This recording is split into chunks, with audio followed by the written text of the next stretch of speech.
família grande que Deus me colocou. Não foi a família que eu escolhi, mas foi a família que Deus escolheu para mim. Amém. Amém? Vamos ver o que é que diz em Efésios 6. Efésios 6, do verso 10 ao 15. Revestivos de toda a armadura de Deus, para que possais estar firmes contra as astutas ciladas do diabo. Porque não temos que lutar contra a carne e o sangue, mas sim contra os principados, contra as potestades, contra os príncipes das trevas deste século, contra as hostes espirituais da maldade nos lugares celestiais. Portanto, tomai toda a armadura de Deus, para que possais resistir o dia mau. E quando, havendo feito tudo isto, ficar firmes. Estai firmes, igreja, tendo cingido os vossos lombos com a verdade, e vestida a couraça da justiça, e calçado os vossos pés com a preparação do evangelho. Quem for missionário aqui, digam glória a Deus, porque Deus nos elegeu para levar as boas novas, e nós estamos aqui reunidos justamente para isso, para aprendermos do Senhor, para que um dia estejamos com os nossos pés preparados com a preparação do Evangelho da Paz. Porque esse é o nosso objetivo aqui na Terra. Nós estamos vivendo nos últimos tempos. Será que nós estamos vivendo os últimos tempos? Eu tenho uma palavra para vocês sobre os últimos tempos. Vamos ver? 2 Timóteo capítulo 3, ele diz assim no verso 1: sabe, porém, isto, que nos últimos dias sobrevirão tempos trabalhosos? Últimos dias são os dias que nós estamos vivendo. Mas eu quero dizer para vocês que esses últimos dias, eles já começaram 2000 anos atrás. Quando Paulo, em prisão, escreve a Timóteo, Paulo falava sobre os últimos dias. E os últimos dias que Paulo se referia era justamente o Pentecostes, lá de Atos 2. A doutrina que estuda os últimos dias chama-se escatologia. Escatos quer dizer fim dos tempos. E logia, que é o estudo ou doutrina do fim dos tempos. Esses estudos, eles não se referem apenas à volta de Cristo. Ele já começou lá, como eu falei, na prisão, quando Paulo escreve para Timóteo, lá no Pentecoste. E a Bíblia refere-se a esse período, era como se estivesse inaugurando aquele Pentecoste. E nós vemos que lá em Joel também, já traz uma passagem. Joel 2, verso 28, nos últimos dias derramarei do meu espírito sobre a carne, sobre toda a carne. E esse acontecimento foi justamente em Atos 2. E às vezes a gente fica a se perguntar por que somente hoje nós estamos preocupados com os últimos dias, se desde 2000 anos atrás a Bíblia já relatava sobre esse assunto. E o que é que nós temos a dizer? É que a Escritura é para te preparar para enfrentar, irmãos, os tempos difíceis. Como disse Paulo, tempos trabalhosos. É fácil viver o tempo de hoje? Não, irmãos, não é fácil. Porque se naquela época já era difícil criar filhos, imagine hoje. Né? Então vejamos, a palavra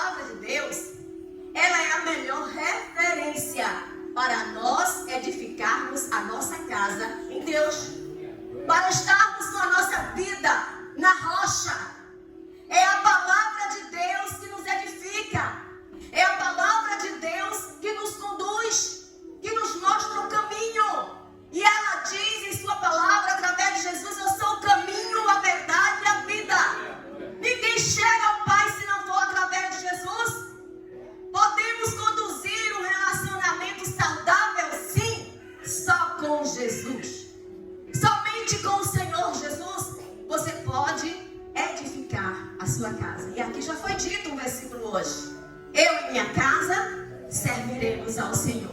Você está disposto a enfrentar os tempos difíceis, os tempos trabalhosos, os tempos aonde você muitas das vezes não tem o domínio da sua própria casa? Porque hoje nós vemos que os adolescentes, crianças e jovens é que estão dominando os lares. Ah, mas eu disse a você para não fazer. E daí, meu pai, eu quero ir. Mas eu disse a você para não comer. E daí, minha mãe, eu gosto. E aí nós vivemos tempos verdadeiramente difíceis. Mas a Bíblia, ela tem receita para tudo. E o próximo versículo que vai ser exposto aqui é Deuteronômio capítulo 6, o verso 7. A igreja pode ler? Eu vou só olhar para vocês. Quem vai ler são vocês, porque eu gosto quando a igreja prega comigo. Tá lá pronto? Vamos lá, 1, 2, 3. E as ensinarás a teus filhos, e delas falarás assentado na tua casa, e andando pelo caminho, e deitando-te e levantando-te.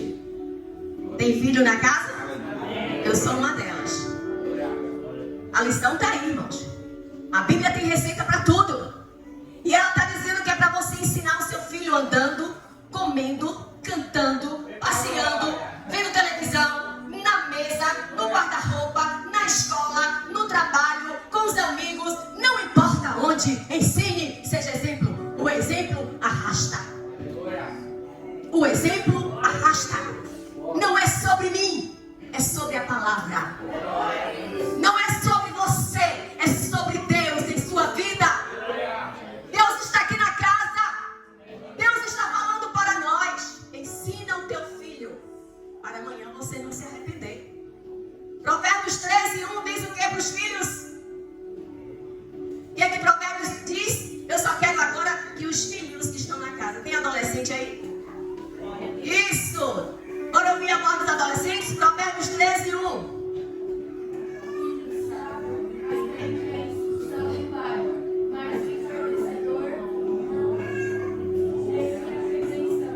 Vocês viram a dificuldade para eles lerem? Vocês viram? Vocês entenderam o que a palavra está falando para nós? Ensina o teu filho. Isso foi proposital. Ensina o teu filho. Agora eu vou pedir para os filhos da casa de Deus repetirem esse versículo. Vamos lá? Quem é o... Entenderam? Mas será que é só o filho pequenino que não ouve a repreensão do pai? Quantas vezes, pastor, o senhor está aqui enviando uma palavra de conforto, de consolo e muitas vezes exortação, e tem gente lá dizendo assim, mas tem tanto tempo que eu estou na igreja e o pastor vai dar oportunidade a essa missionária que chegou ontem, que ele nem conhece. Tem tanto tempo que eu estou aqui alisando o banco e ele nunca me convidou. Prepara-te, ó igreja. Fica na disposição do Senhor. Glória a Deus.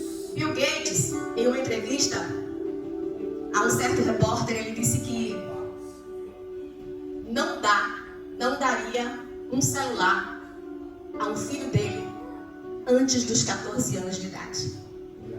E aí eu pergunto para a igreja: você já deu um celular para o seu filho? Antes dos 14 anos? Você já deu um celular para ele? Ou você já deu o seu celular emprestado para ele? Para ele ver o que ele bem quer. Irmãos, nós precisamos entender, como cristãos, o que é que Deus quer de nós. O que é que Deus quer como igreja. E eu digo para vocês que o inimigo, ele não brinca de ser inimigo. Como Deus não brinca de ser Deus.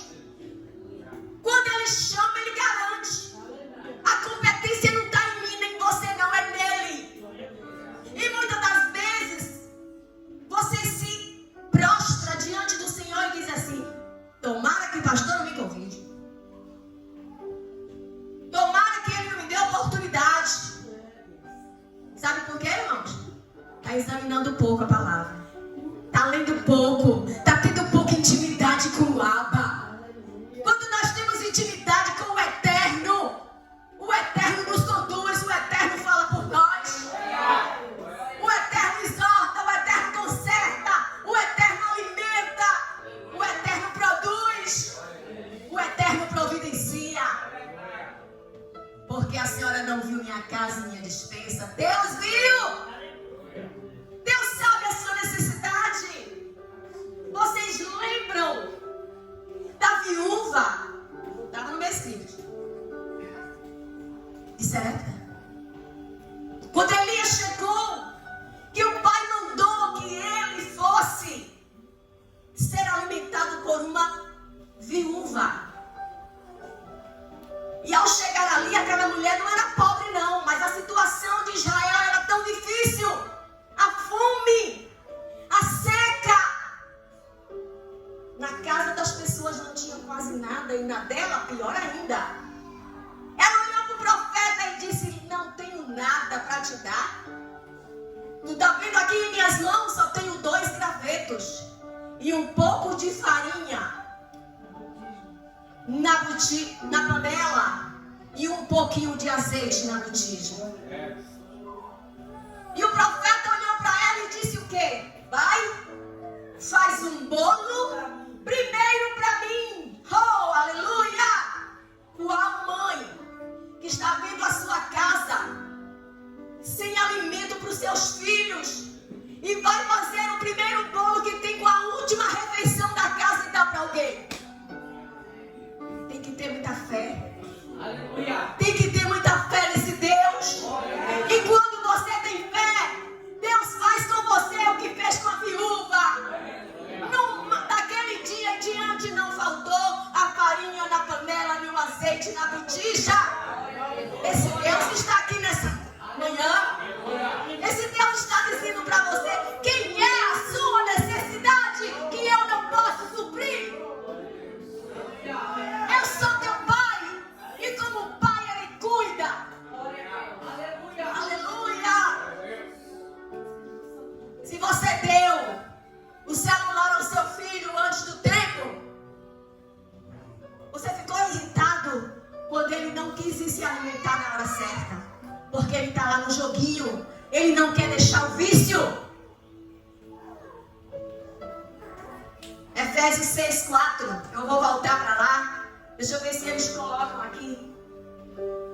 Paz, isso, não provoqueis a ira a vossos filhos, mas criai-os na doutrina e admoestação do Senhor.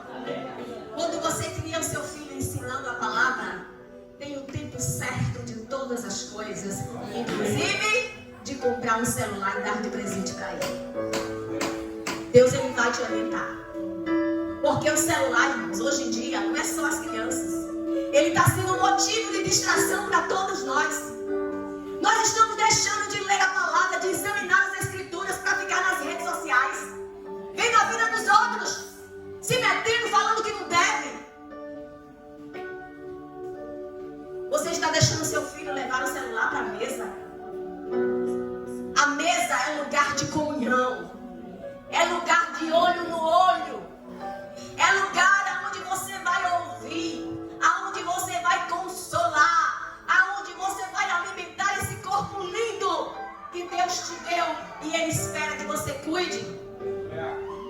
E esta semana nós temos um canal no YouTube com o meu próprio nome, Adélia do Carmo, e eu falei sobre isso em um dos meus vídeos, aonde as pessoas estão pouco preocupadas com o corpo, com aquilo que alimenta, mas estão preocupadas com o biotipo.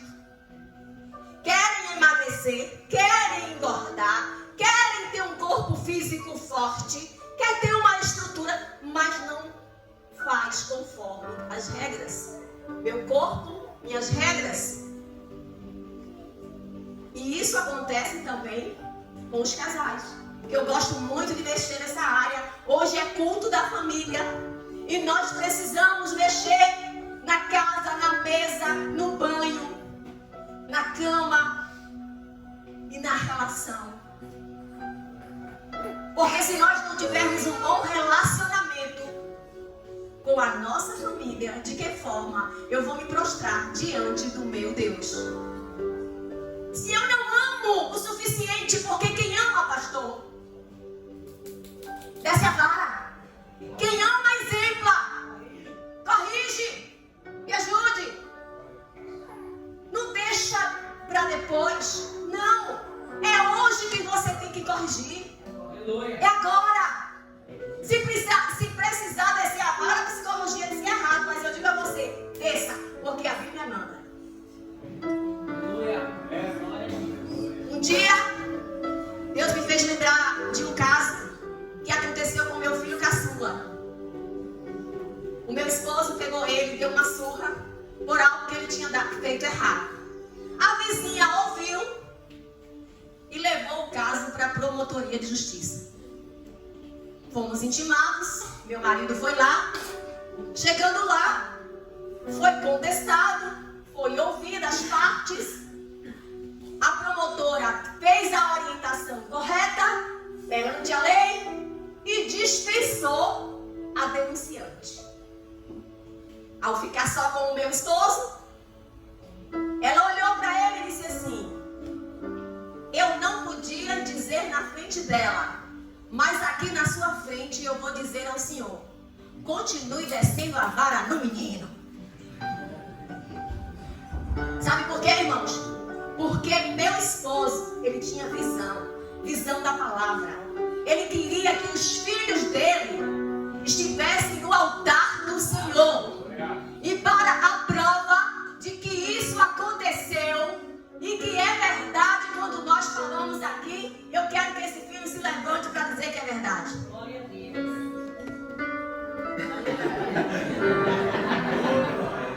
Viu aí, irmãos?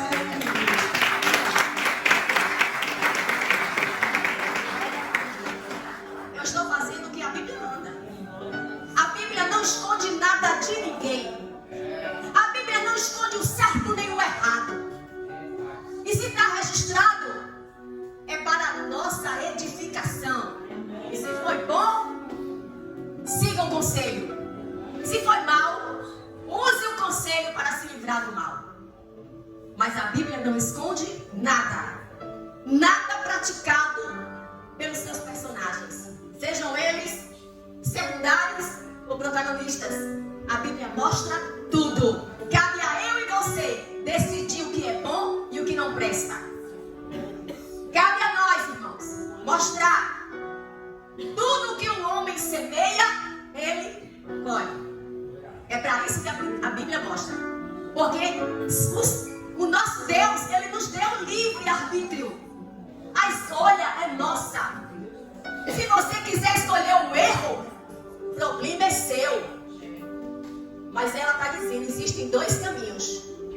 E o caminho que leva ao céu é Jesus Cristo de Nazaré. Só por ele você encontra as bênçãos. Mas lá em Deuteronômio capítulo 30, do verso 19 ao 20. Está aí com você? Isso. Muito obrigado, meu querido. Que Deus te abençoe. Está me ajudando. Eu estava nervosa, mas agora já estou até calminha, sabia, pastor? Olha, o que é que diz aí o 19 e 20? Os céus e a terra tomam hoje. Pode ler comigo. Contra vós. A vida e a morte. A bênção e a maldição. Vocês podem hoje a vida para ver vivas. Tu e a tua descendência. Aleluia. Mas quando o pecado chega, ele destrói. Destrói a nossa vida, destrói a nossa família. Vocês lembram daquele cenário perfeito do Éden? Ele vai se repetindo na eternidade. Mas vocês viram o como um ficava jogando a culpa no outro? Adão jogando a culpa em Deus. A mulher que tu me deste. Eva, por sua vez, a serpente falou demais comigo. Para que meu ouvido? Você está jogando a culpa em quem hoje? Ei? Você está jogando, igreja, a culpa em quem? É do pastor? Ah, porque o pastor não me dá oportunidade. Ah, porque o pastor não me visita. Porque o pastor não vai na minha casa tomar um cafezinho comigo. Porque o meu marido não me corteja. Porque a minha mulher não se arruma mais. Dê o cartão de crédito para ela que ela fica linda. E dê a senha. Não dê só o cartão, não. Amém? Eu só quero te dizer nesta manhã, independente do que você está passando, não desista. Não desista da sua família. Não desista do seu casamento. Não desista do seu filho. Aleluia! Você pode até dizer assim, ó, mas o meu filho está nas drogas. Meu filho agora é ateu, é moda, né? Os filhos dos 30 agora deixam de acreditar em Jesus, né? Tem vários personagens da mídia que estão sofrendo com os filhos. Estão deixando os costumes originais e seguindo os costumes modernos. E para não dizer que a gente não sofre, eu estou passando por isso também. Eu tenho uma pessoa na minha família que está com um pensamento voltado para algo diferente. Mas a gente vai deixar de amar? Não. Não podemos deixar de desprezar os nossos filhos, desampará-los, deixar de falar do amor de Deus, deixar de orar. Não podemos. Oh, aleluia. Glória a Deus. Continue prostrado, igreja. Continue orando. Continue em posição de gerar, porque Deus uma hora vai te ouvir. Aleluia. Tem gente perto de você que vai começar a ver o que você via. Aleluia. Sua oração, seu cuidado. Oh Deus, vamos fazer com que essas pessoas abram seus olhos e enxerguem o caminho da verdade. Nossos filhos não nasceram no inferno. Nossos filhos nasceram para ter os seus nomes escritos no livro da vida. É por isso que nós estamos aqui. Aleluia! Nós não geramos escravos, irmãos. Nós geramos promessa. Quando está no nosso ventre, a gente agradece. E quando ele nasce, a gente apresenta. No templo do Senhor. E se você não foi apresentado, mas eu não nasci no lar evangélico, mas você está aqui hoje. A sua geração daqui para frente é que vai falar sobre você. A Bíblia diz que ele não considera o tempo da ignorância. Mas a partir do momento que Deus esclarece e abre a palavra ao seu coração, desse momento em diante, você vai passar a ser um instrumento nas mãos do Senhor. Você vai ser usado para edificar a sua casa, a sua família e os seus filhos. Mas quando nós desobedecemos os princípios que Deus nos dá, os princípios estabelecidos pela palavra, nós sofremos. E o sofrimento causa dor. O sofrimento nos atormenta. Deuteronômio 6, 7, tem aí? Eu já li, repita. Já foi lido no início. O princípio da obediência. Deus está falando para nós nessa manhã. Que nós possamos, como igreja, obedecer os seus estatutos. Não ir na onda, na farra que o mundo está querendo te levar. E as ensinarás aos teus filhos. E delas falarás sentado na tua casa e andando pelo caminho. E deitando, te levantando. Isso é um princípio. O primeiro princípio de obediência é você ouvir a palavra e ensinar os seus filhos. Porque você já conhece. Você já esclarece. Você já tem competência para ensinar. O segundo princípio está em 2 Reis, capítulo 4, verso 3 a 5. Eu vou acelerar que meu tempo está acabando. A família que crê em Deus, ela enfrenta dificuldades juntas. Olha o que diz. Então disse ele: vai, pede emprestados de todos os teus vizinhos, vazio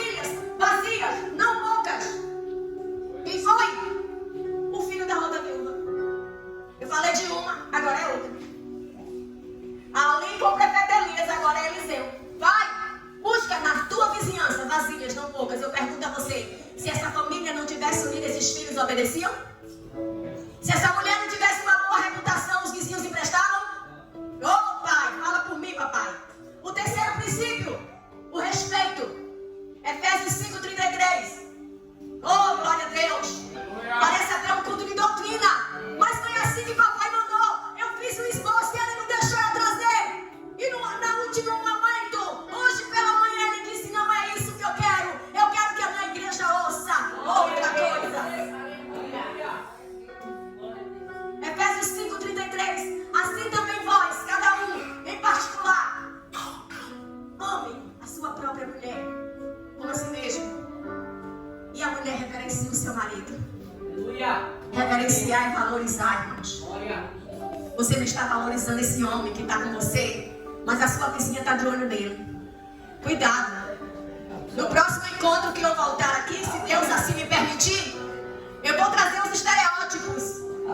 Um arquétipo do perfil de homem que as mulheres gostam e das mulheres, o homem que as mulheres gostam. Hoje eu não vou dizer porque o tempo já se foi. Mas eu quero dizer a você que sem amor e sem respeito não há como manter uma família unida. Homens, mulher não é igual a vocês. Mulheres, homem não é boneco para vocês brincarem de esconde-esconde. Respeite, reverencie, honre para que os seus filhos vejam. Como eu disse, o exemplo arrasta. Se a sua filha está dizendo que não quer casar, tem problema na sua casa. Se o seu filho está dizendo que odeia casamento, tem problema com você. Qual é a lição que você está passando? Onde existe amor, pode haver perdão. Você pode dizer assim: ah, mas ele me traiu com a minha melhor amiga, e daí? Jesus também foi traído com o melhor amigo dele. O que deitava, o que confessava, o que amava, o que andava junto. Mas Jesus perdoou. Eu não quero nem saber o que cada um aqui está passando dentro da sua casa. Eu só quero dizer a vocês que aqui tem um consertador de lares. Ele está aqui. Ele veio nessa manhã dizer a você que a sua família é um projeto dele. A nossa casa está nas mãos dele. Basta tão somente nós confiarmos a ele esse propósito. Deus tem propósito com seus filhos. Deus tem propósito com a sua esposa. Deus tem propósito com o seu marido. Deus tem propósito com os seus netos e os seus bisnetos. E Deus tem propósito também com o namorado da sua filha e o noivo do sua filha. Você já começou a orar pelo casamento dela? Mas missionária, ela só tem 3 anos. Ei, vocês viram que Deus trabalha no projeto? O projeto da fundação do mundo já estava escrito por Isaías que Jesus Cristo iria morrer na cruz do Calvário. Isso não é projeto. Isso é propósito. Alinhe a sua vida na caneta e no papel. Faça planos, projetos para o seu futuro. Não fique de oba-oba, achando que você é igual batata que Deus cria de qualquer jeito. Não! Até para batata, para o inhame, para as verduras e frutas tem um tempo determinado por Deus. As estações protegem. Outono, quais são elas? Outono. Para cada uma, Deus tem um propósito. De mandar chuva regar a terra, de mandar o sol para dar crescimento, de mandar o calor para que elas se fortaleçam e de mandar a lua, a noite, a escuridão, porque todas as plantas precisam dormirem como nós, descansarem, serem transformadas, melhorar a sua fotossíntese. Como é que está a sua pele? Está cuidando? Você mora num país frio, você veio de um país quente, e aqui você não está cuidando da sua pele como deve. Cuidado, mulheres, que daqui a pouco o homem vai olhar para você e dizer assim: você está muito murcha, está parecendo um maracujá. Viu? Mas aí, como você não é boba, você vai olhar para ele e dizer assim: poxa, você está pançudo, está comendo muito pão. os planos de Deus, irmãos. É necessário vencer os obstáculos. O maior obstáculo que você venceu foi sair da sua nação e vir para outra. Você está aqui. Você sobreviveu. Deus está te dando vida nesse lugar. E a vida que Deus está te dando, você precisa multiplicar para que haja outras vidas nos pés do Senhor. Para que eu seja um instrumento nas mãos do Senhor. Eu não tenho que olhar para a fome, para o desemprego, para a infidelidade, para as renúncias, para o divórcio, para os desentendimentos. Não! Isso são coisas daqui, coisas terrenas que vão passar. O que não passa é a palavra de Deus na nossa vida. Leve ela consigo. Leve ela como conserto nesta manhã. Leve ela como alimento, como regeneração. E você vai ver o projeto divino que Deus vai realizar na sua vida. Que Deus nos abençoe. Abençoe esta igreja. Muito obrigado, pastor Gilmário, pastora Manuela, que nos trataram com muito carinho. A minha família agradece. E eu digo para Deus: Senhor, muito obrigado por me dar a oportunidade de conhecer mais um pouco da tua família. Esse povo que vai morar no céu.